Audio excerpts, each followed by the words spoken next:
Welcome to the Clean Library Podcast, where content meets conscience. We believe there are millions of you readers out there desperately searching for a better way to find clean content.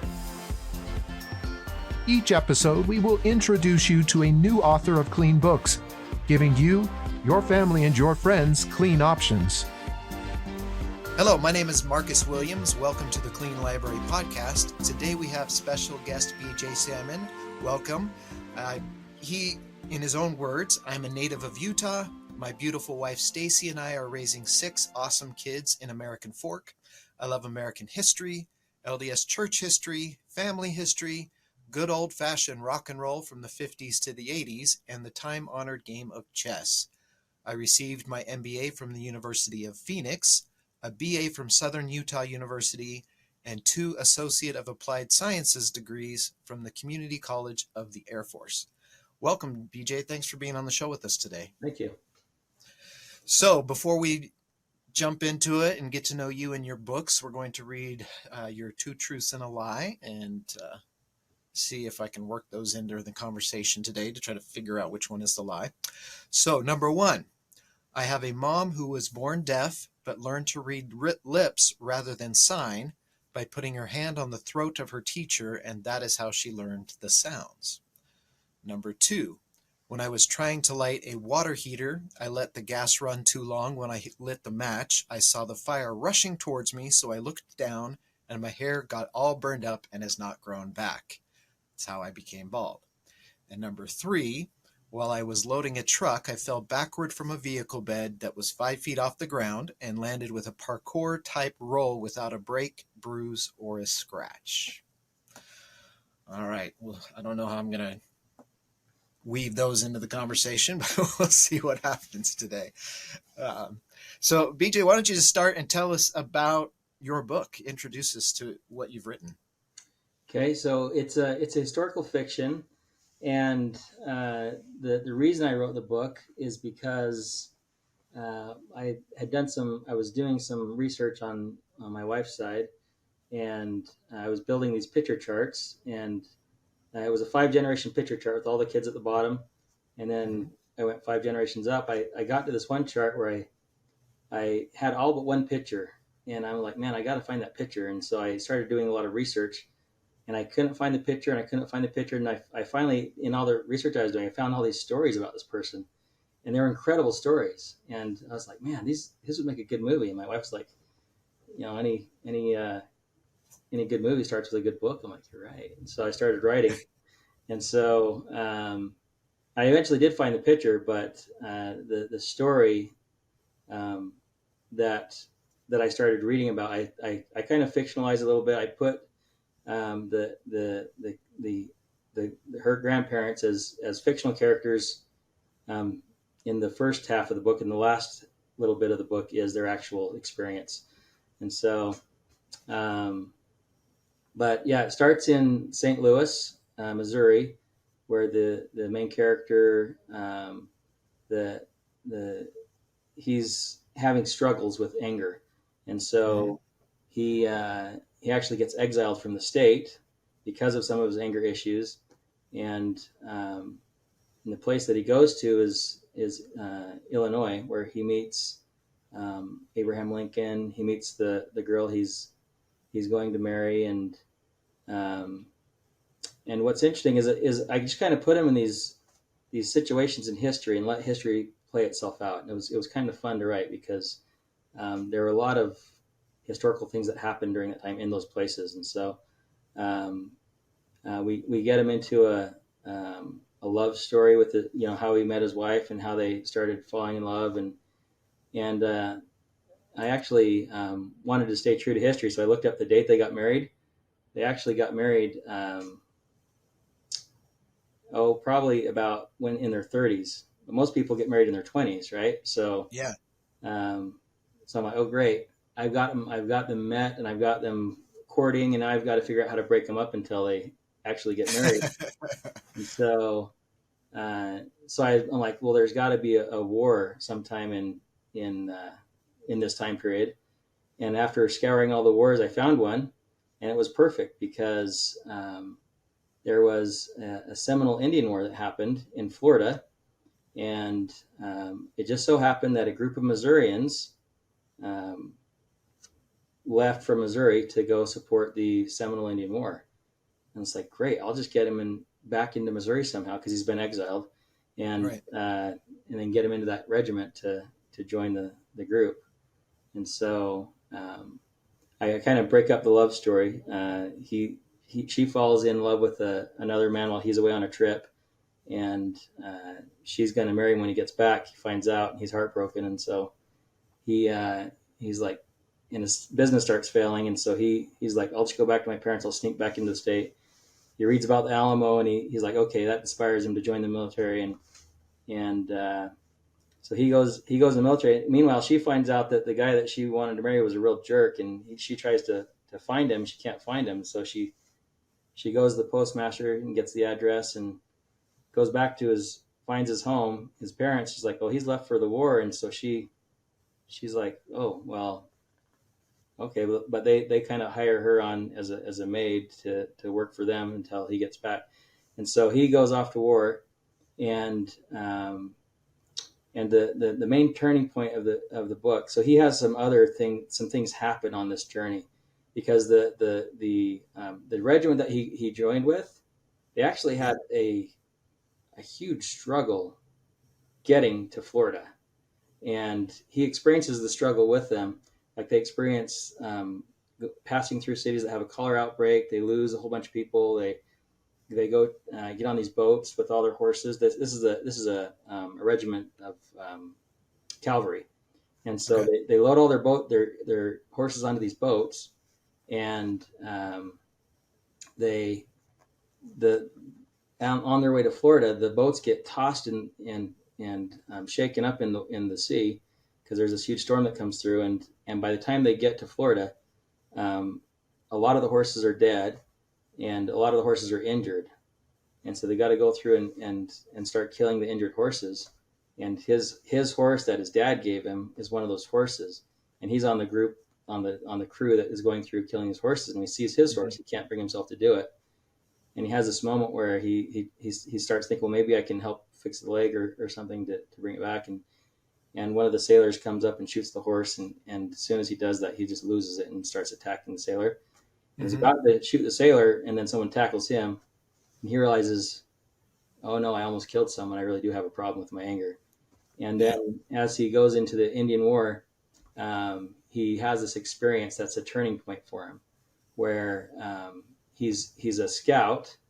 He's waiting for, just kind of scouting out for other Indian scouts that might be coming through looking for places to attack. And so he sees this Indian walk by, and he stands up and he shoots him. And he's got this real grudge against Indians, because before and during the war, they kill his two best friends real maliciously. And so he's got this huge grudge against the Indians. He really wants to get back at them. And so he jumps up and he shoots this Indian.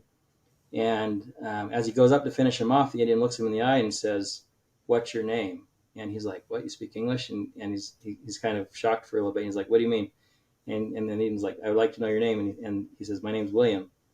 And the Indian says, "William, I just want you to know that I forgive you." And this takes him back. And so he's like, "What?" And so they have this little conversation together where he finds out that the Indian had converted to Christianity. And then the Indian's talking to him. He says, well, "I just want you to know that when it's your turn to come, I'll be waiting for you on the other side." And this changes him in such a way that he now feels bad that he shot the Indian.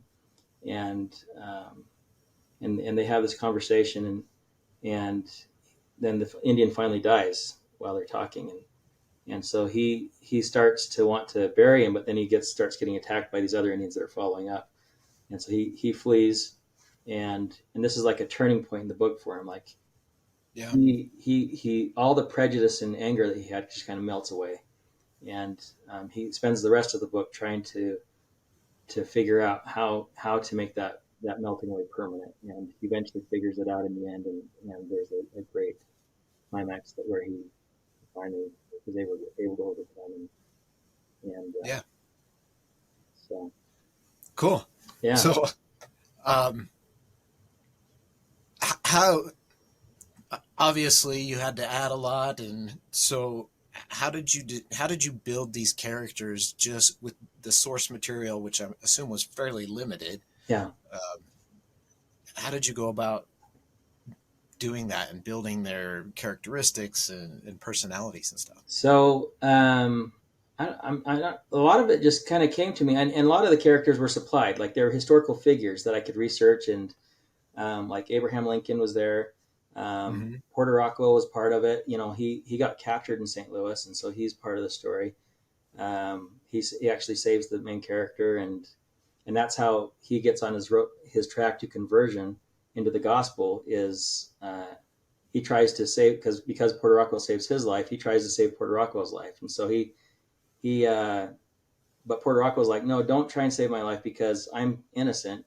All I really need from you right now is a Book of Mormon. And he's like, what? And he's like, a Book of Mormon. Go find Book of Mormon, and that's all I need. And so he goes to find a Book of Mormon. He can't find it. And by the time he goes back to ask like where he could get one, Porter Rockwell's been transferred. And so he spends he spends his time every time he goes somewhere. He looks for this Book of Mormon that he can't find. And finally, when some missionaries walk into his store, they present him one. And he's like, well, how much does that cost? And he wants to, and so but the characters, a lot of the characters, I'd say probably about 75%, 80% of the characters were actually in history. Okay. And so I just kind of studied those characters. I just put them in history. A big portion of the book, because eventually he does go back to St. Louis after his exile is over, and he raises his family there. But what's interesting about St. Louis, because it says in his story that he went from Missouri and he started from Missouri and went to Utah. And I'm like, well, how could have he gone from Missouri to Utah? Because they had the extermination order in Missouri. Yeah. And come to find out, there's a group of saints in St. Louis from the time that Parley P. Pratt, um, he's called to serve a mission to the Lamanites, right? Well, he stops in St. Louis and converts a bunch of people, and then keeps going. And those people he converts start growing a branch, and that branch turns into a stake. And the stake is there throughout the entire history of the church. The people of St. Louis thought the extermination order was an idiot's dream. They didn't think that they should be, against any religious body at all. And so the saints were allowed to grow and flourish in St. Louis throughout the whole history of the church, even when the saints were being driven from Missouri and stuff. And so you've got this rich history of saints in St. Louis that, like I said in my bio, I love church history. And I've read a lot of church history, as much as I can find, because I just like to soak it in. I have Yeah. not read about this group of people. And when I started researching them, I found out so much about them that I'm like, this needs to be part of my book, because this story has not been told. And so my main characters experience the story of the St. Louis Saints, and it's an incredible story. Interesting. And that just that whole story, and for people listening who may not be familiar as much with the history of the Church of Jesus Christ of Latter-day Saints, it's a very American story. I think whether you're a member of that church, whether you know about that church, it's a very just American story of religious freedom, hardship, overcoming it, through migration. Like it's kind of the epitome of the American story, I think. Yeah. So that's cool. So was his exile from Missouri, is that a true part of that, or No, was that no, okay? that was me trying to figure out an inciting incident. Gotcha. Okay, cool. So Um, so are you like a lot of times I know with me, once you start developing and creating these characters that kind of come to life, so are there more stories out there with that you are going to write? yeah, the story of uh, and I won't give away the ending, but the story that I tell that actually happens to them, we get to that point in the story, and the continuation of that story is what happens to the kids, um, uh, you know, after the end of the book.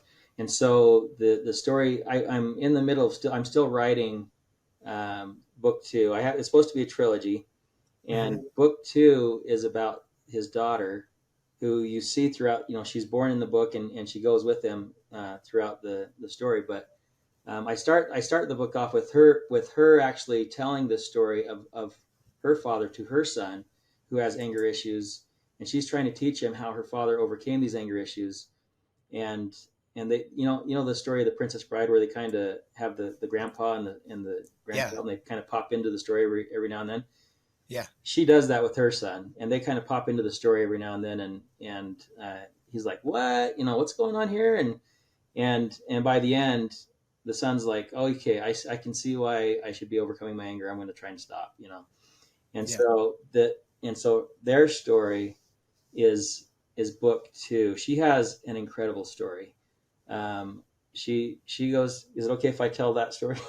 Sure. Yeah. She has a So she goes to, she ends up in southern Utah and meeting a boy, or a man, I guess, who she ends up marrying by the name of Jefferson Slade. And none of this is made up. This is all true story. So she marries a man named Jefferson Slade. She's 15 and he's 25, I think. And they get married, and Jefferson Slade says, "I want to do polygamy." And she's like, "No, I'm not doing polygamy." And he's like, "Well, I want to, and if you don't like it, you can leave." And she's like, "Fine, I'm leaving." And so she leaves, and when she gets to Riverton, Utah, she finds out that she's pregnant. And she goes back to southern Utah and finds Jefferson Slade and said, she says, "I want to get back together." He's like, "You left me, I don't want anything to do with you." So she leaves him and doesn't tell him that she's pregnant. Wow. And so she names the son Jefferson. Her last name is Chestnut, and so she names the son. His name is Jefferson Slade. She names the son Jefferson Chestnut Slade, and he grows up thinking that he's illegitimate and he's that he doesn't have a father, because she won't ever talk about the father, and she will. She'll marry a man, and I can't remember his name right now, but she marries a man who has a family already with 8 children, but he doesn't tell her about the other family. And this is the reason she left the first husband, right? And so 2 years after they get married, she finds out that he's married, and she leaves him. She's like, "No, I didn't want that in the first place." So she leaves him. Right. She marries another guy who she has 2 children with, but after the second child's born, he dies. And then she finally marries the last one, whose name is Eugene. Oh shoot, the last name is, but his name is Eugene, and he loves her, and she loves him, and that's who she stays with. But he does not like Jefferson Chestnut Slade in the tiniest, and he treats him very poorly, and he'll make him eat out on the porch, and won't let him eat at the table. He said in his journal, he said he was treated like a dog, and I'm sure he probably had things that he did that ticked off. It was probably it. But he ends up running away from home at age 11 and going to work in a bar in Logan, Utah, and he's doing all the grunge work. He's cleaning the spittoons, cleaning the latrines, cleaning up the mess that people leave, and he ends up hating cigarette smoke and liquor because of this experience. When he grows up, if he sees anyone smoking around, he'll pull the cigarette out of their mouth and throw it on the ground. And so he ends up, after that, he goes to work for the railroad, and while he's worked there, so you know who William Cody is? Yeah. Buffalo Bill, right? Buffalo Bill, yeah. Yeah, and so William Cody founded Cody, Wyoming, and he commissioned a railroad line to be built when they were building the Transcontinental Railroad. He commissioned the line that goes from the Transcontinental Railroad to Cody, Wyoming, and Jefferson Slade ends up working on, or Jefferson Chestnut Slade ends up working on that line, and he's working with all these Chinese guys that are working on the line, and William Cody sees this American boy working with all the Chinese adults, and he's like, "What's this?" And so he takes him in. He teaches him how to shoot, how to ride. he teaches them about business, and they become great friends, and he'll end up trying a lot of businesses, but one that sticks with him is a trading business that he becomes really rich off of doing. And one of the guys that he does business with will go to Southern Utah and meet his dad and say, "I just did business with someone who looks just like you and has your exact same name." That's your name. Yeah, and the guy will be like, "Well, wow, that's news to me." And so they start writing to each other, and he's excited because he didn't know he had a father, and My father, yeah. that he was born in a marriage, so he wasn't illegitimate, right? And so he sends a wagon down to Southern Utah, picks up his dad. He builds a stage in the middle of town, invites the entire town to this huge party. When his dad gets there, he invites them up on stage and says, "Everyone, this was my father. I told you I weren't no bastard." And that'll be book 3. So book 2 will be about her and her marriages, and book 3 will be about him and his running away and meeting his father. And so That, wow, that must have been just fascinating diving into all of that history and yeah. everything. Were you able to find journals and primary sources, and how did you do all that research? So I did a lot of online searching. There was a lot of newspapers of the day that I was able to get through. There's a website I found that kept the newspapers of the day, and I used a lot of those. There was because one of the main features of the true story is that they bought a big fancy wagon, and they took this wagon with them, and they had hired 2 teamsters and they were really rich, and so I had to tell the story of how they got rich, right? And so that was all part Yeah. of the story. And so they bought this big fancy wagon, and part of the story I was researching, I'm like, well, where would he buy a wagon in Missouri? And so I started researching wagon shops that were open in Missouri during that time. Yeah. And I found one in Independence, Missouri, run by a man by the name of Hiram Young. Let's see. Yeah, Hiram Young was his name. Mm-hmm. Hiram Young was a black man who ran the wagon shop, and he was a slave owner. And this was, when I read about this, I was super shocked because I didn't know there were black slave owners. And so I have my character buy his wagon from this Hiram Young, and he's really prejudiced against Mormons too because he's living in Independence, Missouri, and so there's a whole interaction here, and he gets his wagon through trickery, and because Hiram doesn't want to sell to him because he's Mormon. So anyway, there's characters that I kept finding in history that I'm like, this person has to be in my book, and so I arrange a meeting with them, just like when Joseph Smith dies, I have him go to Nauvoo and he meets Emma, and he meets Buffalo Bill's dad, and his name's Isaac Cody. I never, you don't, unless you know who he is, you don't really know that he's Buffalo Bill's dad. But the name of the main character is William Chestnut, right? And so I have William Chestnut save Isaac Cody's life 3 different times, and as a result, Isaac Cody is going to name his son William Cody. So, and that's fiction, but it's a good story. And so, right. Just connecting little historical characters together and bringing them to life. That's cool. Yeah, because William Cody is going to be a major part of book 3, right? So, in the life of Jefferson Chestnut Slade. So did you ever think that you were going to be an author with a trilogy? Was that in your life plans? No, I actually never did think that, and I never had an aspiration to write any books until I came across this story. And I just thought it was a story that needed to be told. And one of the main motivators is, as I started telling the story of this family to my wife's parents and her aunts and uncles, nobody knew the story. I'm like, how could a story like this be forgotten?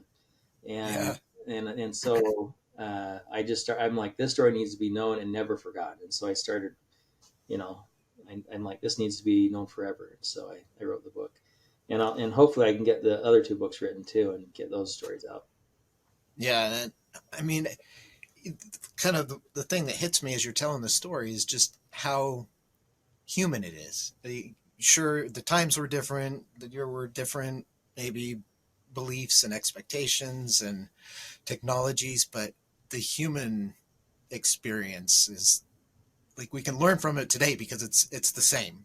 Yeah. When, you know, struggles with family members and love and anger, like all that stuff is just very relevant and human. And when we don't study it and we don't remember, then we have to learn those lessons the hard way. We have to learn them all over again. Yeah.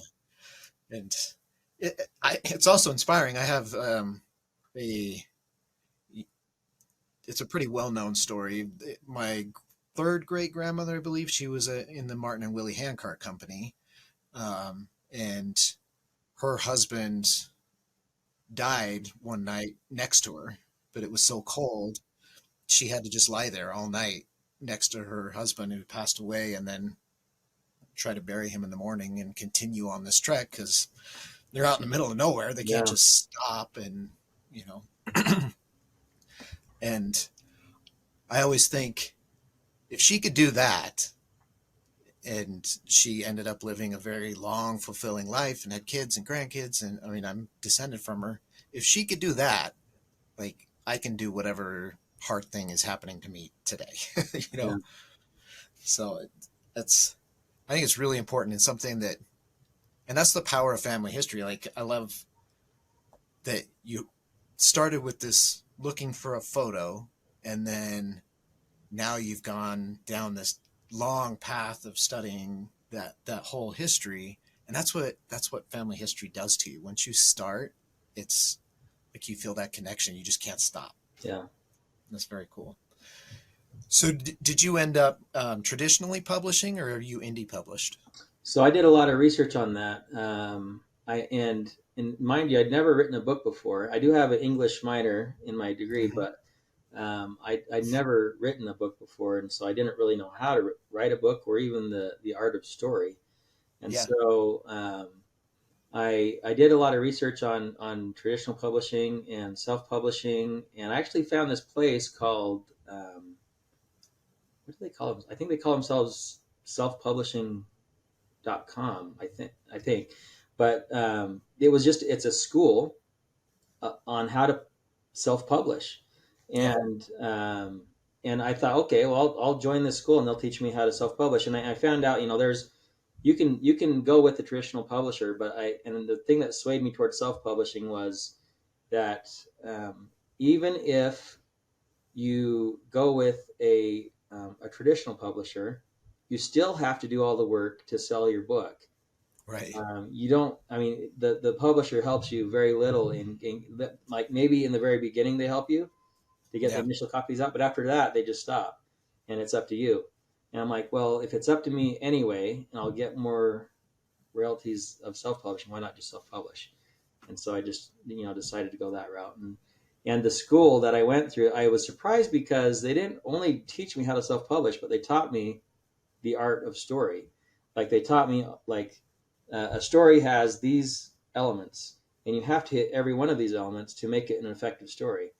And Right. they're like these are things I never knew, and so I started studying the art of story and all the elements of story, all the elements of an effective, not only of an effective story, but also of an effective scene. How do you write an effective scene so that it's engaging, and that every scene is engaging, so that people want to keep reading and going through. And those are things that I learned at the self publishing school that helped me write the book, to be an engaging book to read. And a lot of reviews that I've seen online about my book were they just didn't want to put it down. They just wanted to keep reading it because the scenes are kind of move you through it.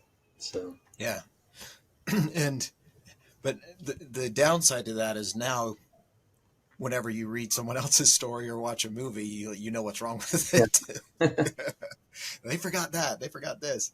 Yeah, interesting enough, a lot of the like really famous stories, once you learn the story structure, you start to see it in every movie you start watching.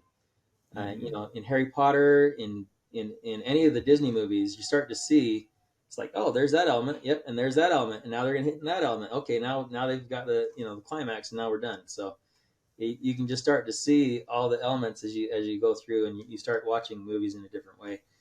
Well, especially if you're watching for the second time. The first time you're just kind of enjoying it. The second time you're like, Right. okay, you're dissecting it more, and Right.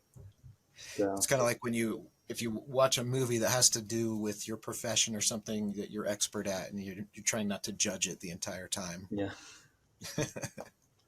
So, how do you market, since that is, no matter which way you publish, self-marketing is a huge part of getting your book out there. Yeah, and for me, that was the most challenging thing that I had to face, even harder than writing the book. Well, Mm-hmm. and because I didn't know what to do, I took there was courses for how to market through Amazon, and I took those, and they were successful. Successful. They you know made money for like a week, and then they Yeah. stopped. And I couldn't figure out the marketing aspect of it. And they told the people at the school told me to stay away from Facebook advertising because you'll just lose money, and so I did. But Amazon wasn't, it wasn't helping me. Their keyword Yeah. searching that they do was just, and everyone I talked to would say, well, it should be making you money. I'm like, well, it's not. And so I don't know what to, I didn't know what to do. And so and I tried to actually pay people to look at my things, but they didn't really help that much. And so looking at my advertisements, and so I just never got any really good help with how to do that effectively. And so I'm like, I'm just going to look at Facebook ads because that's the only thing I haven't tried yet. And so Yeah. I did the advertising websites. I mean, and those were great. Those advertising websites were great. And this, I guess, I'll tell you the story of how I got into Facebook. So um, I started paying these companies to advertise for me, and I was paying them. I felt like a lot of money, and they would get me um, revenue, but not enough. Yeah. And one in particular would get me a lot of revenue, but it was just barely breaking even. And I found out how they were advertising. They were advertising through Facebook ads. And I said, well, if they can do that good through Facebook ads, I wonder what I can do. And so I started jumping into Facebook ads. And so what I started out with Facebook ads is I did just a general, a kind of a blast out to a bunch of people. I kind of used some of the criteria, but I made it as general as I could, so I could get the broadest audience that I could. And Yeah. Facebook ads has it has data on the people that buy your stuff, and it reports that data to you. And so I was starting to look at who was buying my book, and I was like, oh, who knew? And so I found out the demographic of people who are buying my book. I did a Facebook ad targeting that demographic, and that ad has been making me money ever since I ran it. I started running it. So it you know I spend probably about $90 a month in Facebook advertising, and I make probably about 130. So I don't make a ton, but Yeah. it's not losing money, which is what I was doing before that. So it's a step in the right direction. Yeah. And if you look at the percentage of royalties you get and everything, that's really good. Like, not many authors with unknown authors can hit that starting out. So you're doing much better than a lot of people that we've talked to, which is great. Um, and I I've tried different methods as well. I've done some Facebook ads, and they got me a little bit. But it's it's definitely an entire process. It's an entirely new thing you have to learn how to Mm-hmm. do and what to do. And there's so many people out there that want to take your money Yeah, and promise you results, and then you get nothing. And it's never their fault that their work doesn't pay off. It's always, oh well, people just don't want your book. yeah. Right. So that's a hard nut to crack. So Yeah, congratulations that you're being successful and working there. That's great. yeah. If you Since you didn't plan to grow up to write books and be an author, is there something that you've learned that you would tell your present self would tell your past self? So the self publishing school was very expensive, and I don't know if I'll ever make my money back from what I spent on it. Yeah. But to me, it was worth it because they taught me invaluable things that I never would have learned on my own, and things that I've put in a PowerPoint, and anyone I meet that is writing a book, I send them. This is how you write an effective story. This is the story structure. This is the scene structure.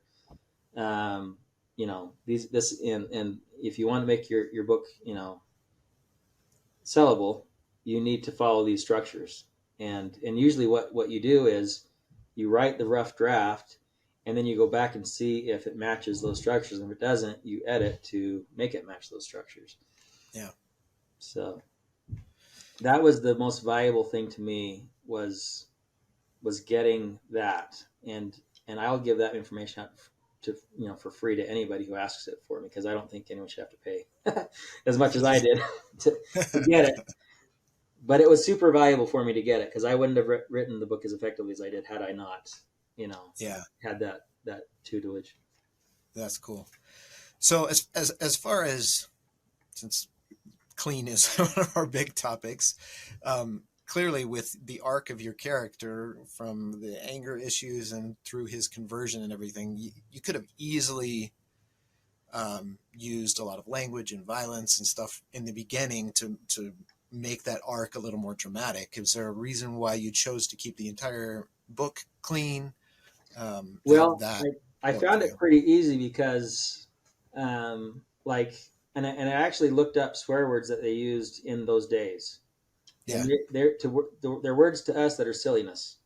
And so when you hear them used, you're like, "That's funny," Right. Like one of them is that guy's a rat bag, To us, that sounds kind of silly, but to them, it was very offensive.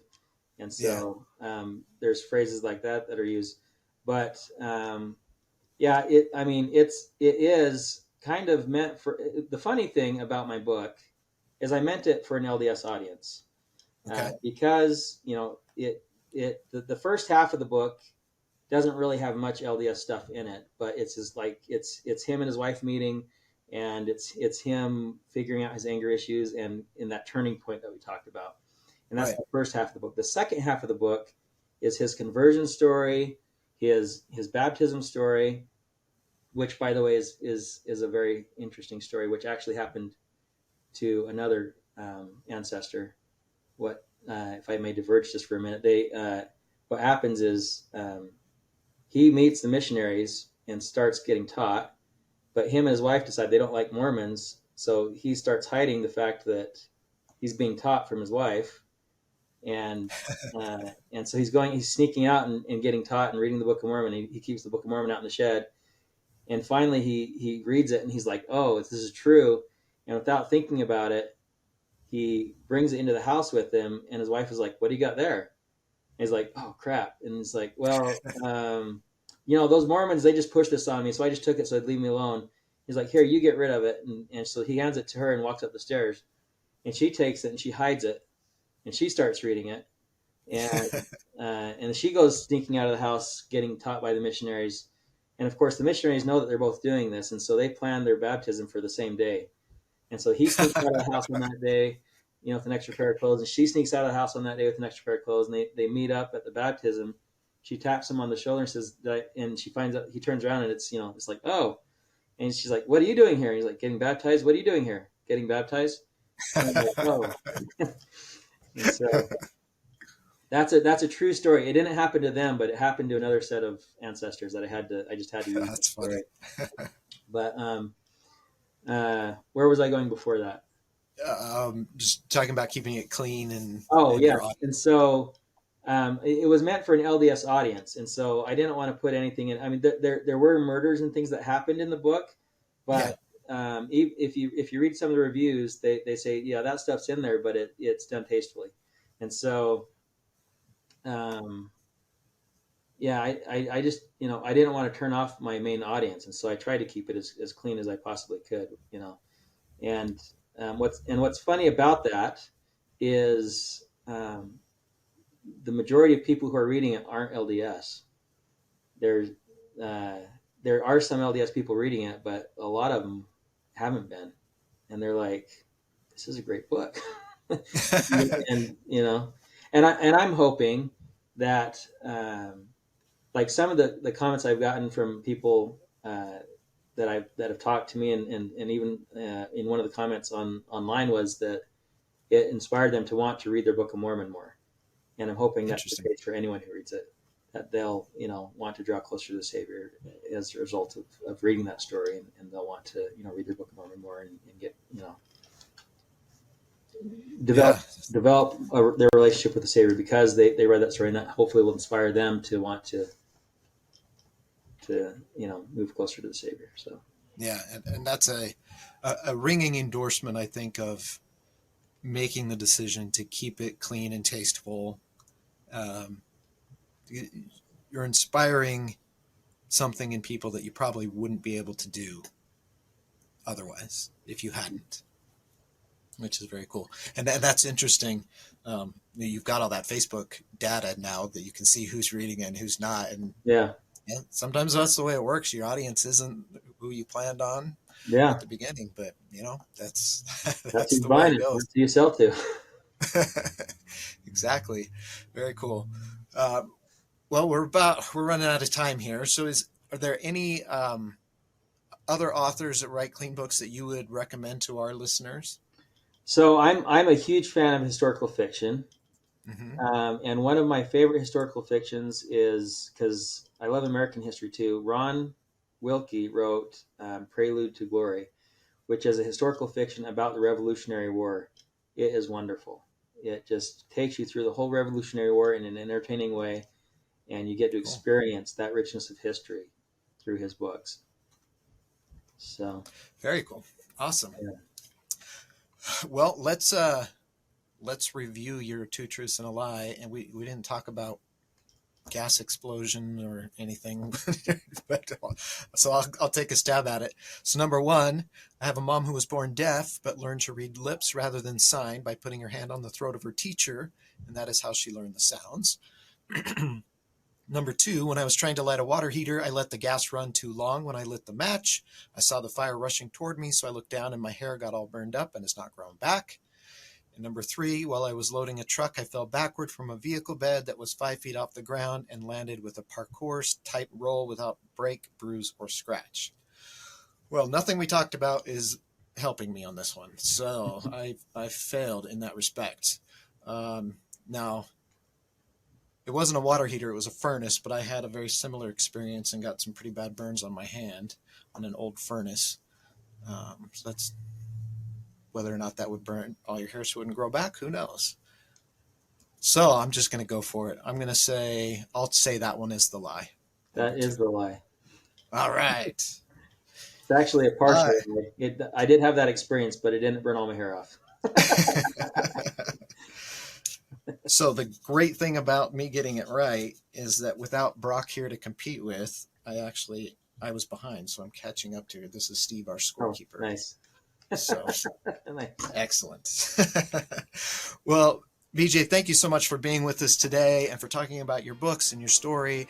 I hope that our listeners are inspired to go out and to read your book, but also to dive into their own family history and learn the story of their ancestors and the people that came before them. It's going to be very, very inspiring and helpful for us today. So thank you so much. And all of you out there listening, please subscribe and share and let other people know about the podcast. The best thing you can do to help us grow is by sharing and word of mouth. So really appreciate it, and we'll catch you next time on the Clean Library Podcast. Thank you.